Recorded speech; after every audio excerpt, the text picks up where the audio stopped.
Hello दोस्तों, मैं प्रकाश कुमार पांडे अपने यूट्यूब चैनल पे आप सभी दर्शकों का स्वागत करता हूं।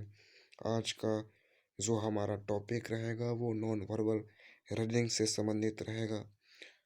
आज का हमारा चैप्टर है जल प्रतिबिंब और दर्पण प्रतिबिंब। बहुत ही इम्पोर्टेंट चैप्टर है। प्रतियोगी परीक्षाओं में इस चैप्टर से रिलेटेड सवाल अक्सर पूछे जाते हैं। तो आज इसी चैप्टर के बारे में हम लोग जानकारी प्राप्त करेंगे कि इस चैप्टर से रिलेटेड क्वेश्चन को कैसे सॉल्व किया जाएगा। तो इस चैप्टर से रिलेटेड क्वेश्चन को सॉल्व करने से पहले कुछ थ्योरियां हैं, कुछ नोट्स है जिससे जानना बहुत ही ज़रूरी है।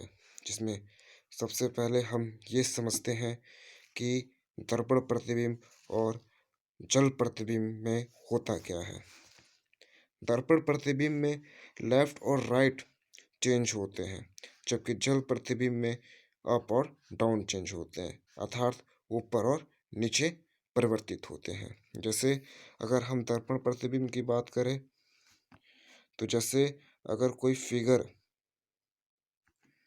किसी दर्पण के सामने लेके जाएंगे तो उस फिगर का जो दर्पण प्रतिबिंब होगा वो लेफ्ट से राइट चेंज हो जाएगा। जैसे यहाँ पे राइट है तो इसका जो दर्पण प्रतिबिंब होगा वो लेफ्ट की तरफ टर्न हो जाएगा। ठीक उसी प्रकार से अगर ए लिखा है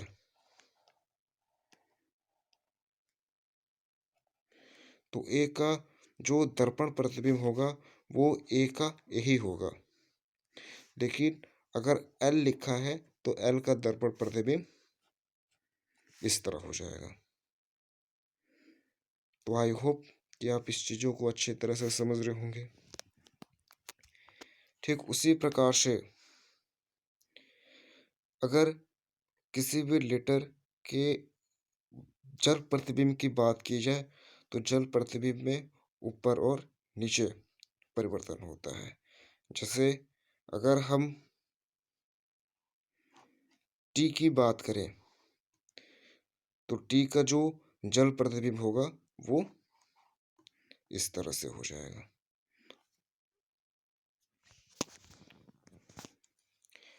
अगर हम अंग्रेजी वर्णमाला की बात करें तो अंग्रेजी वर्णमाला के बड़े अक्षरों में 11 ऐसे लेटर हैं जिनके दर्पण प्रतिबिंब में किसी भी तरह का कोई परिवर्तन नहीं होता है।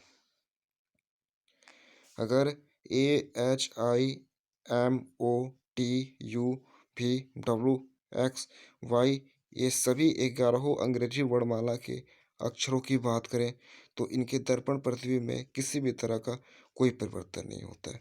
अगर ए को हम दर्पण के सामने लेके जाएं तो इसका लेफ्ट और राइट परिवर्तन समान होता है।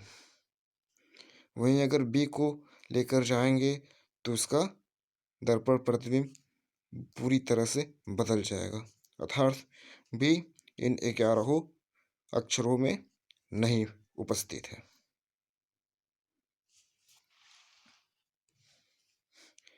अगर जल प्रतिबिंब की बात की जाए तो अंग्रेजी वर्णमाला में 9 ऐसे अक्षर हैं जिनके जल प्रतिबिंब एक समान होते हैं। जैसे बी हो गया, सी हो गया, डी हो गया, एफ हो गया, एच हो गया, आई के ओ एक्स। अगर इनको जल प्रतिबिंब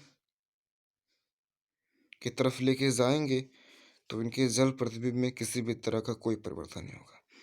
अगर सी को ऐसे लिखा गया है तो इसको अगर उल्टा भी कर दोगे तो वो सी का सी ही होगा। ई को अगर उल्टा भी कर दोगे तो वो ई का ई ही होगा। अर्थात ये अंग्रेजी वर्णमाला के 9 ऐसे अक्षर हैं जिनके जल प्रतिबिंब में किसी भी तरह का कोई अंतर नहीं होता है। इसके अलावे अगर हम अंग्रेजी वर्णमाला की बात करें तो उनके जल प्रतिबिंब में परिवर्तन हो जाता है। जैसे अगर हम ए की बात करें तो ए का जो जल प्रतिबिंब होगा वो ठीक इसके उल्टा हो जाएगा, तो ये ऐसे हो जाएगा। तो ये पूरी तरह से चेंज हो गया। तो ए इन 9 अक्षरों में उपस्थित नहीं हैं, जिनके जल प्रतिबिंब एक समान होते हैं।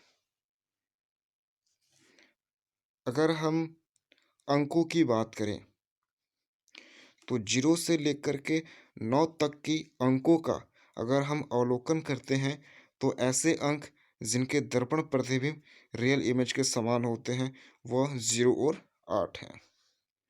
अर्थात 1 से 0 से 9 तक के अंकों का अवलोकन करने पे 0 और 8 ऐसे संख्या हमें मिलते हैं, जिनके दर्पण प्रतिबिंब समान होते हैं।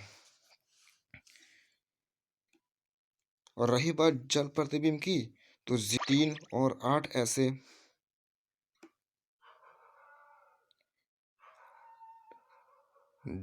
संख्या है, जिनके जल प्रतिबिंब में किसी भी तरह का कोई परिवर्तन नहीं होता है।